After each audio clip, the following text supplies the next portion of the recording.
E aí, pessoal, tudo bem?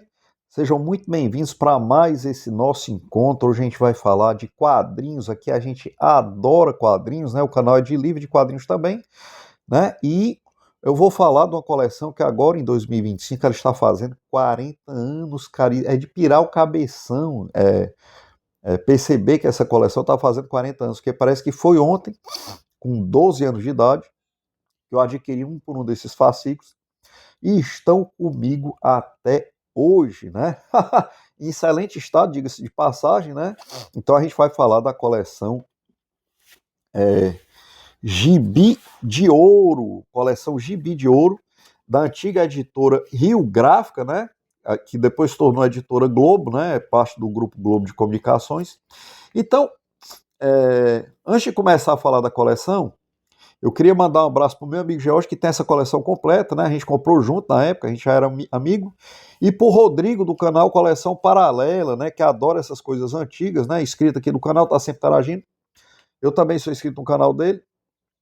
E tem vários canais de quadrinhos fantásticos no YouTube, mas o canal do Rodrigo, ele tem uma pegada assim, muito arqueológica, né? O cara sai caçando por sebos e descobrindo edições muito antigas e eu já desbloqueei várias memórias assistindo o canal dele, tenho certeza que ele vai gostar muito desse vídeo aqui, né?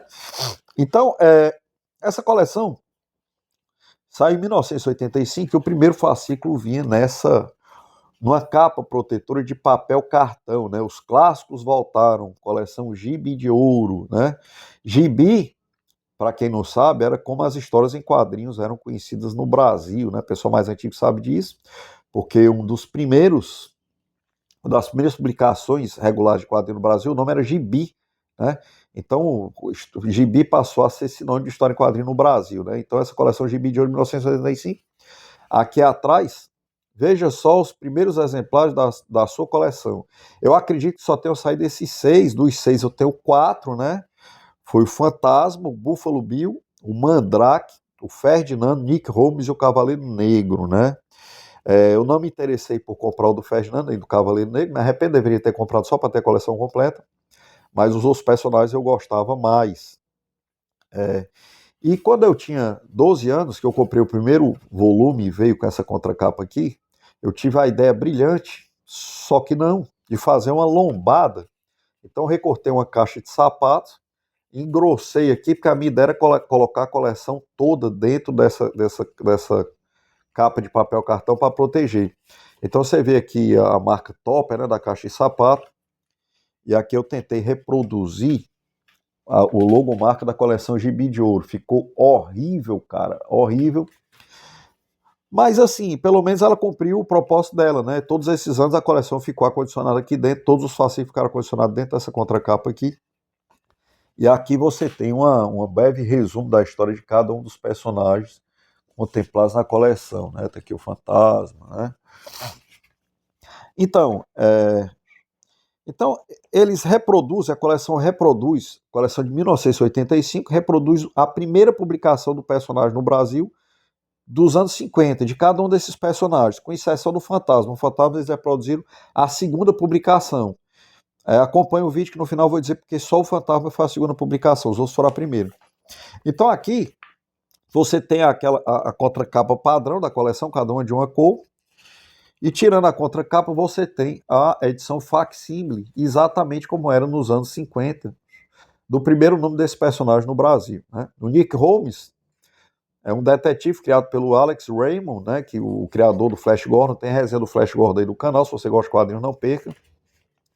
E o nome desse personagem, na realidade, era Rip Kirby, né? No Brasil foi publicado como Nick Holmes. Então era história de detetive fantástica, né? Muito bem feito, quadrinho praticamente adulto, né? O desenhado por um dos melhores desenhos de todos os tempos, que é o Alex Raymond. Eu tenho muita coisa no Nick Holmes aí, tem até os quadrinhos antigos da LPM e tal. Mas aqui a coleção de Gibi de Ouro é um dos destaques do material que eu tenho desse personagem, né? E aqui dentro você tem a revista exatamente da forma como foi publicada na época. Normalmente os quadrinhos eram publicados, desculpa. Normalmente os quadrinhos eram publicados no formato de tiras diárias ou páginas dominicais nos jornais, depois eles juntavam tudo, truncava, né, editava e vendia em forma de revista também. E no meio de cada edição da coleção Gibi de Ouro, você tem meio que uma mini enciclopédia, né? Falando do personagem, né? Falando a história do personagem, a história dos autores, aqui no caso do Nico, até um papel melhor, né? No meio de cada edição você tem uma mini enciclopédia, então foi assim essa coleção foi realmente para quem gosta de quadrinho clássico, para quem gosta de história, de cultura, né? Então essa mini enciclopédia aqui, ela fala tudo sobre o personagem, sobre o desenhista, sobre os autores, todos os números têm isso, né? E a edição facsímile só não é uma cópia exata da original, porque na última capa, ela tem um anúncio da Revell, a empresa de plástico modelismo, né, que vendia modelos de plástico modelismo. Eu era adepto, quando eu era adolescente, montei vários aviões da Segunda Guerra, navios da Revell, então todas têm esse mesmo anúncio da Revell aqui, para diferenciar dos originais, né, para o pessoal não... para conter os vigaristas. E tinha mais um anúncio aqui na contracapa, né, na capa própria da edição. Então a gente tinha também o Buffalo Bill, um personagem de faroeste. Buffalo Bill realmente existiu. Tinha um show, o Buffalo Bill e o Oeste Selvagem, que esse show rodava os Estados Unidos, mas também foi um personagem célebre de quadrinhos, né? A gente vê aqui a cópia da edição dos anos 50, né? Muito legal. E aqui a gente tem os melhores, na minha opinião, os que eu mais gosto. Não, junto com o Nick Hobbs também é legal. Que é o Mandrake e o Fantasma, que são os personagens do Lee Falk, né, do King Features. Então, a gente tem aqui a cópia da primeira edição do Fantasma do Brasil, datada de abril e maio de 1953, custando 5 cruzeiros. Então você vê o Mandrake, você vê o Rei Lothar, né? O Mandrake foi um personagem célebre, né? Hoje está completamente sumido, foi adaptado para o cinema de Hollywood várias vezes, né? Então, Mandrake o Mágico, a galera da mais antiga, com certeza lembra bem desse personagem, né? E o meu personagem preferido, que sumiu também, na minha opinião, foi cancelado, que é o Fantasma, né? O Fantasma a gente tem aqui a cópia facsímile da segunda edição da segunda edição do Fantasma no Brasil, datando de maio, junho de 1953. Essa facsímile é de 1985, mas é uma cópia da revista que saiu em 1953, a segunda edição do Fantasma no Brasil, né? Então, por que todos os personagens saíram a primeira edição e o Fantasma saiu a segunda, em 1985? Porque em 1980 a Rio Gráfica, a editora, já tinha lançado uma facsímile da primeira edição do Fantasma do Brasil. E essa facsímile tinha um valor muito grande esses colecionadores, a facsímile de 1980. Então, quando ela lançou essa coleção, ela lançou a facsímile da segunda edição. Acontece que eu tenho a de 1980 também, a facsímile da primeira edição do Fantasma do Brasil. Você vê a contracapa aqui, com o desenho do Odson Portela. O Rio Gráfica Editora, galera das antigas lembra muito desse selinho RGE, né, com balãozinho de quadrinhos. E aqui a gente tira a contracapa, você vai ver a belíssima capa com a estética dos anos 50, da primeira edição do Fantasma no Brasil, datando de março a abril de 1953. E aqui você tem reimpressão comemorativa, né? Você tem o selinho diferenciando ela das primeiras edições. Então, assim,